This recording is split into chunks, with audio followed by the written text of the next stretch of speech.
Tonight, in this edition of the 6 p.m. primetime newscast on Equinoxe television, we tell you how gun battles in the southwest regional headquarters of Boya has plunged several neighborhoods in that part of the country into darkness. Residents of Mile 16 have been without electricity for several days now. We take a look at their day-to-day difficulties in this newscast. Also ahead, on Talking Point tonight, we are going to be having the lead defense counsel of Sisiku Ayuktabe and Co. and a human rights officer. They are going to be looking at the way forward as far as the Anglophone crisis is concerned. We shall be right back. Stay with us.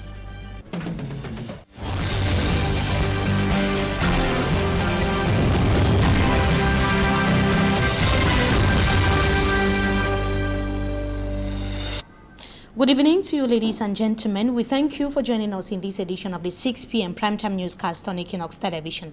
Let's begin right away in the southwest region, as we announced just a few seconds ago, to talk about inhabitants of Quarter 5 in Mile 16 Boya that are requesting for the reinstatement of electricity in their neighborhood. The inhabitants who are victims of the ongoing crisis in the two Anglophone regions of the country went into darkness after a transformer was destroyed as a result of gun battles. With Sumanjik and Gabriel. Quarter 5 in Mile 16 neighborhood Boya, southwest region of Cameroun. It's done and the inhabitants are going about their activities normally. Unfortunately, notwithstanding the electricity poles we see, these inhabitants have been in the dark getting into a month now. Since on Xmas Day, our transformer have a problem. Right up to today, we have not had any light. Because of the situation, people will have to move either to Moliko or Mutengene to charge phones. Before New Year, we will rush down to Mutengene so that we can even spend some time with family. That's why we charge our phone. As we came back again, it's another problem. We have to rush to Moliko to charge our phone. I mean, my wife is a nursing mother. It has not been easy. When we charge like that, we use the torch throughout the night so that she can breastfeed or change the child. It has been difficult. Meanwhile, those who are into petty businesses that require energy to gain profit are now witnessing a fluctuation. As I speak to you now, my phone again is on charge. Contacts, I can't make call and I can't receive call. I supply cement. Meanwhile, customers have to call me to bring supply, but I can't make it through. Not only me alone, we have those who are doing wedding. They can't feed their family right now. The absence of electricity in several homes has forced most of them to empty their refrigerator, while others have already lost their foodstuffs because they have gone bad. The absence of electricity at Quarter 5 in Mile 16 has also led to the rise of insecurity in the neighborhood. I was coming my head, there was too much of dark. I hold my phone. If I wanted to point the phone, the thief just, I don't even see the person who just took the phone from my hand. I've not even seen the phone right up to now. We are still in darkness. So we are already pleading for the government. We are pleading for the Sonne to help us, to try all way to help us to send to come and fix the transformer. That the light should be, without light we will not be able to stay here in Mile 16. Many of the inhabitants are now asking just one question, while they have been forgotten by the company in charge of electricity supply. We the part here up here in Mile 16, whether we are animals, we don't know, because we have tried.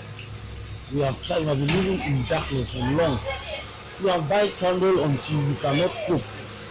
We are just begging. We know we don't have any powers, but we are just begging because we don't know. We don't know what to do. We don't really know because we are suffering. It is as a result of the gun battle at Quarter 5 Mile 16 last December that a transformer was affected, and since then no signs of the company in charge coming to repair the work for life to go back to normalcy for the people who live at Quarter 5 in Mile 16 Boya. Those are inhabitants of Mile 16 in Boya, southwest region of the country, who have indicated that living in the dark is difficult, but in the midst of the current crisis is more and more complicated.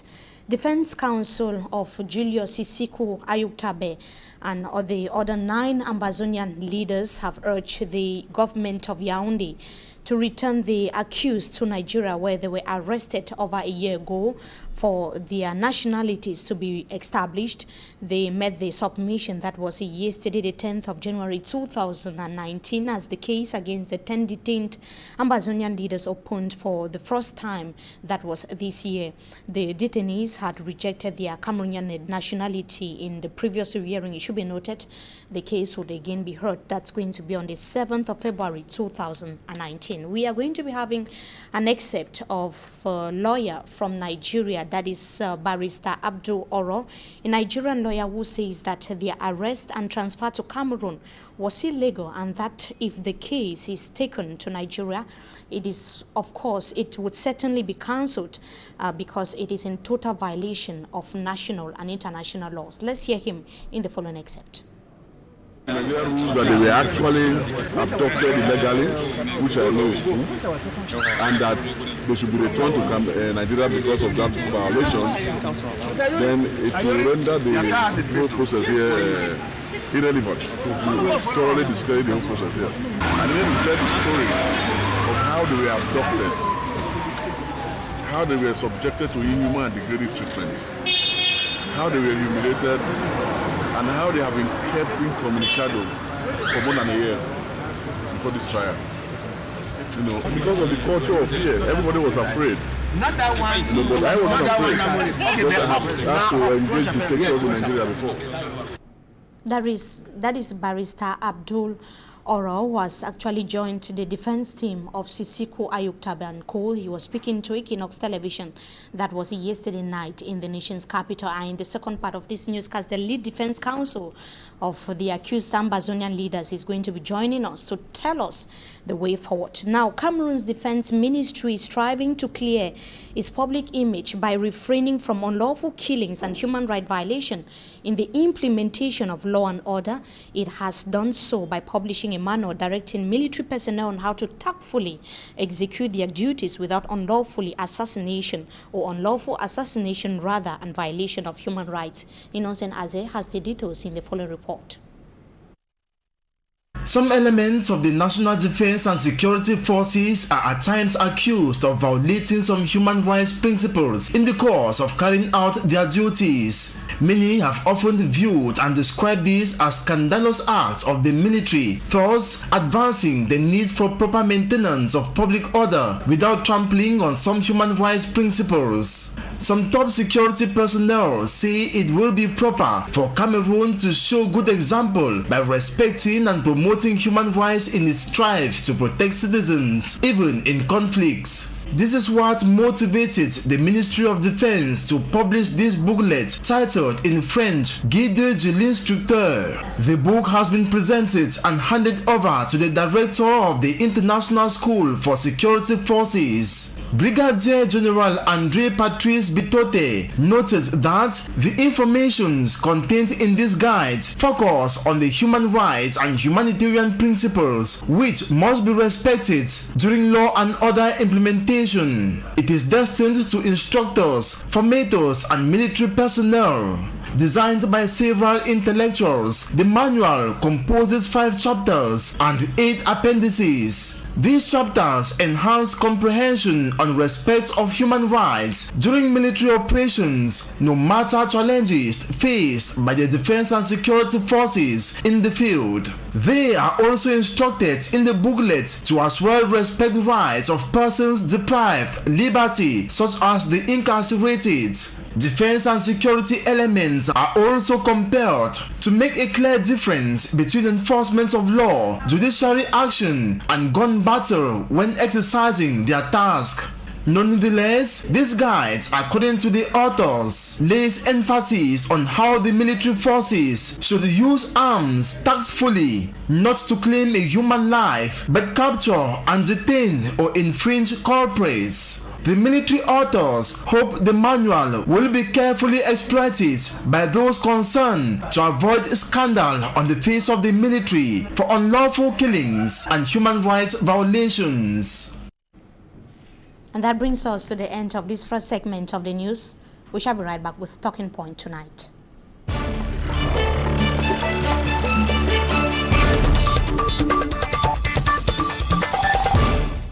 Viewers, we thank you so much for joining us in this edition of Talking Point. We have been joined by the lead defense counsel of Sisiku Ayuktabe and Co, Barrister Nsoh. Good evening to you, Barrister. Thank you so much for your time. Good evening, Mimi. Thank you so nice much for meeting coming. you again.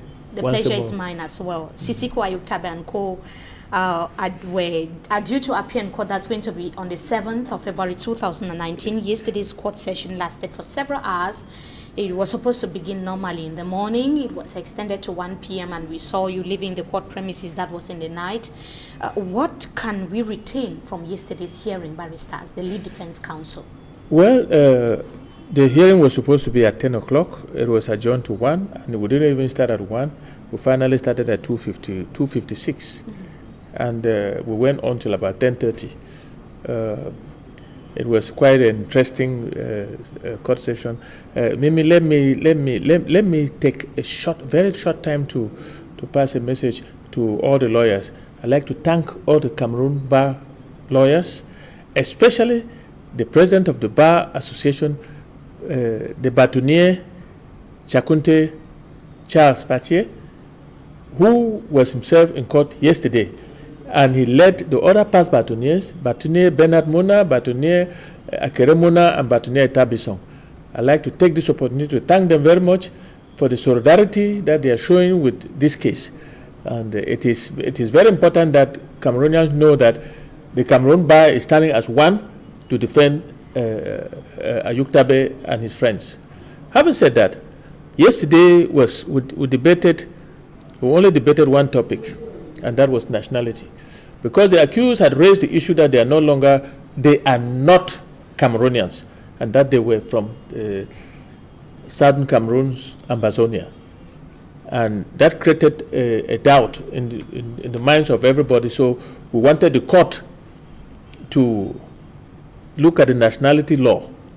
The nationality code says that when somebody puts his nationality in question, that code must apply. What does that mean? It means that the court to examine that doubt is a civil court from the place of residence. And we are saying that these people are all residents in Abuja. They have been there for years. So the normal thing is to send the case back to Abuja. Let Abuja decide, the civil courts in Abuja decide, where are they from? Are they Cameroonians? Are they not Cameroonians? And what they are. Because we submitted that they were refugees, and we'll have documents. And should be treated as refugees. They should be treated like refugees. And then the judge, after several hours of debate, I don't know, you journalists, you should have heard, those who were in the hall, they should have seen the back and forth debates that went on from 2:58 till about 10:30 p.m. And in the end, the matter was adjourned for the 7th, for the both parties to prove their case. We are seeing some lawyers in Nigeria joining the defense. Yes, Barrister. Tell us how this can lead you as the lead defense counsel. You remember that I went to Abuja because we also have a case against the Nigerian government in Abuja. So these two lawyers, I have to bring them in, and in order to bring them in, they must pass through the chambers, and they elected to be attached to the chambers of Barrister Nsoh, who is a lawyer in Yaoundé. And we did that. We served the Minister of Justice, we served the court of the president of the military tribunal, and we served the Commissaire de Gouvernement. So we satisfied all the requirements, and unfortunately, Barrister Femi Falana did not arrive because he was in England at the time, undergoing treatment. But Barrister Oru, which you just heard, came. And we will be going to Nigeria on the 20th, and we will join him in the case against the Nigerian government. Since the case is still ongoing, it has to do with the crisis that has been rocking the northwest and the southwest regions of the country for close to 3 years now. Barrister, putting an end to the crisis, which is in its 3rd year, as I earlier indicated, has been a national, international outcry. Civilians have been touched as far as the Anglophone crisis is concerned, highly affected. Can you tell us the human rights situation of this crisis and how to put an end to the Anglophone crisis? What does it take actually to put an end to the crisis? When a head of state declares war on a part of a country, that part of the country decides to defend, any human rights violation that takes place is imputed to he who started the war. Now, I am not saying that those who are defending have not committed human rights violations. Like America said. Yes, that but the prima facie, it is the government that declared the war. You cannot. The role of the Cameroon army is to defend Cameroon's territorial integrity outside of Cameroon, not on the citizens of Cameroon. Territorial integrity is at the boundaries of the neighbors of Cameroon, other countries. But when Cameroon is attacked from anywhere other than within, but when the Cameroon government attacks its own citizens, it's in itself a violation of human rights. Now they are shooting and killing civilians. They are shooting and killing, targeted killings of civilians. The human rights violation have gone from bad to worse. Now, the head of state has said that he's ready to continue dialogue with presence of goodwill. He was very specific about that. Yes, I heard that. Sisiku Ayub Tabe and the other Ambazonian leaders ready to negotiate with the government of Cameroon, Barrister? He is going to continue which dialogue that he started. Where has he started the dialogue? That is the question we keep asking ourselves.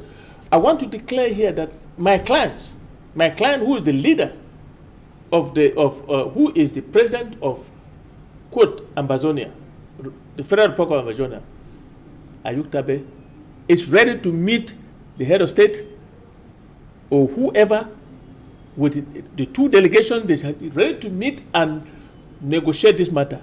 They have never been invited to for any negotiation. I don't know with whom Mr. Barr has been negotiating with, because as far as the separatists, what we call here separatists, they have never been invited for any negotiations. We are waiting, and our delegation is ready. When I say our, I mean I'm talking about my clients, because I represent them. And there's a likelihood that since I represent them, they may invite me. They may not invite me. But I am saying that they are ready for negotiation. And since the United States indicated that dialogue should begin without any condition. Without any precondition. But we will not accept dialogue in the country because Cameroon is polarized. Cameroon is now polarized as far as this matter is concerned. So, like other conflicts around the world, Syria and other places, move the dialogue to a third country. We prefer an African country where everybody will come neutral and so on. And for us to do that, there are three conditions. I have been singing it here. Call for a ceasefire, release everybody who has been detained because of this fight, and create an enabling environment by granting amnesty for those who are living out of this country because of the repressive nature of this regime. And then we meet anywhere except in the country here to negotiate this matter, and we end this conflict so that our young people from both ends, both from the soldiers and from the separatists, they are dying, and the population in particular is suffering. Be able to live peacefully. Thank you so much, Barrister. And they have not eat, they cannot even eat. They are living in the bushes. They are living in Nigeria. How long are we going to continue? Thank you so much, Barrister Nsoh, for joining us tonight on Talking Point. We hope to have you some other time again. Thank you for inviting me. To our viewers, we would certainly be having a human rights officer in this edition of the news to tell us about the human rights implication of the current crisis in the two Anglophone regions of Cameroon. That was the lead defense counsel of Sisiku Ayub Tabe and co, Barrister Nsoh. They're joining us tonight on Talking Point to talk about the hearing which took place at the military tribunal that was yesterday in Yaoundé. The case was adjourned to the 7th of February 2019, and during the hearing they are of course going to be deliberating on the issue or the problem of nationality of the various accused Anglophone leaders. We are being joined tonight by a human rights officer, Mr. Franklin Kiven. Good evening to you, sir. Thank you so much for joining us tonight on Talking Point. Thanks for hosting me tonight. For 2 days now, you've been meeting with journalists across the national territory, precisely those in the economic capital, Douala, the northwest and the southwest regions of the country, to talk about the problem of hate speech and reporting, especially during crisis period like the one that Cameroon is facing now. Can you tell us, as a human rights officer, the humanitarian situation of the current crisis in the two Anglophone regions of Cameroon? Thank you very much for giving me this opportunity to talk about human rights and humanitarian implications of the current crisis. Before I talk about that, I also want to salute the fact that you mentioned the reasons why I'm here in Douala, which is to discuss with media professionals about speech and narratives that go towards de-escalating the conflict. It's the role of media professionals to counter hate speech with better speech, with positive narrative. And about 30 journalists, media professionals, social media actors, bloggers from Northwest, Southwest, West region and the littoral and center have been gathered in Douala for 2 days now to look at how they could improve media messaging on the current crisis. Now, going back to your question, the humanitarian situation, as you know and as we all know, is very critical because we have over 437,000 internally displaced persons and over 30,000 refugees. We also have lots of damage in terms of property, and I might have started talking about the serious loss in human life, which of course you can't enjoy any other human right if you're not alive. So one of the things that we fail to mention often is that there are human rights violations, but there are also human rights abuses. And so it's not interesting to say or to talk only about violations or talk only about abuses, whereas both have contributed to the precarious humanitarian situation that we have now. So you have hundreds of thousands of people living in the bushes, hundreds of thousands of internally displaced persons, host families almost suffocating because they've run out of the mega resources that they have because they want to cater for people displaced either to the littoral, to the west, or to the center regions because of the crisis. So the impact is very, very serious, be it on all sides. And one of the things that is our prayer, and it's my prayer as somebody who's passionate about human rights, is that there should be some positive narrative that goes towards de-escalating the conflict. So how can we avoid violent or hate narratives like you say? How can we avoid that? The underlying principle is to counter hate speech with more positive speech. You cannot keep arguing about what someone has said negatively, but you can push forward some positive narrative which goes to give people some opportunity, the possibility to discuss and to examine, put both together and see which one weighs heavier. If someone says this person stole and the other person says no, he didn't steal, actually he took, they are two different things. Right. And the opinion, the impression that gives to the listener or to the viewer is completely different. And that's the kind of narrative that we want. The kind of narrative that gives people an opportunity to be able to draw a positive opinion. Should it be an individual initiative, or somebody is supposed to take that responsibility of sensitizing the population on the promotion of positive speech or narratives, like you say? A lot of people, a lot of actors have to start acting now. It's not about when, or it's not about tomorrow, it's not about next tomorrow, it's not about next month, it's about now. And when I say now, it begins with people who control media organs, people who have the voice. All right, you have a voice. A lot of other media professionals have a voice. Professionals have a voice. Opinion leaders have a voice. Can we be speaking in a way as to reduce tensions rather than continue to escalate the tensions. Because this is a very important issue. And if we are talking from the point of view of who has done what wrong and who has done what right, we are not helping to de-escalate the conflict. What should be in the back of our minds is how many people have been suffering as a result of this crisis.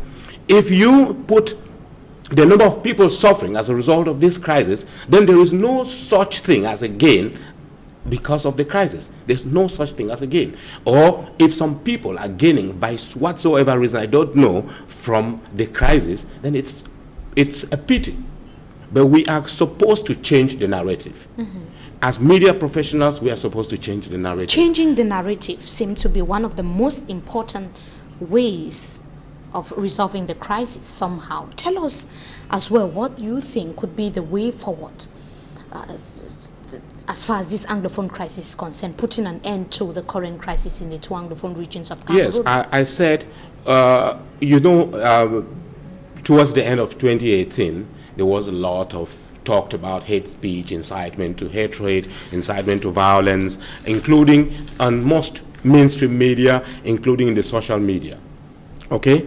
And we have lots of people who said this was going to lead us into a catastrophe. And thank God, it started to die down. But who has actually been identified as having played a role to ensure that this completely dies down? Still, you still hear some kind of things that people could describe as slangs, but eventually they are not really slangs because they hurt deeply some people somewhere. So, if you cannot weigh the impact that your speech, your opinion can have on those watching, can have on those listening to you, then you are not part of those who can help de-escalate a conflict. The fact is, we must be able to measure, like on a scale, what I am about to say, is it susceptible to increasing tension?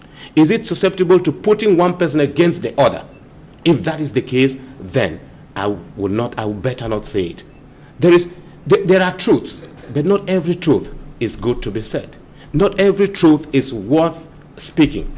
Because if our fundamental reason, our prime objective is to protect human life, to protect those who are vulnerable, then we should act, we should think before acting. We should think before speaking. This is what I have been trying to pass across to media professionals. This is also what I'll be passing across to organizations that are trying to protect and promote human rights in the context of the crisis in the English-speaking regions. This is also what I'll be trying to put across to everybody who is an opinion holder. Because if you hold opinion, you know that people listen to you. Does your opinion I actually lead to divergent views? That would be very terrible. And as an opinion leader, you cannot boast that your opinion actually contributed to a negative narrative or to a negative reaction. You will not boast about it anywhere. So most of the things that we have to do is to think positive.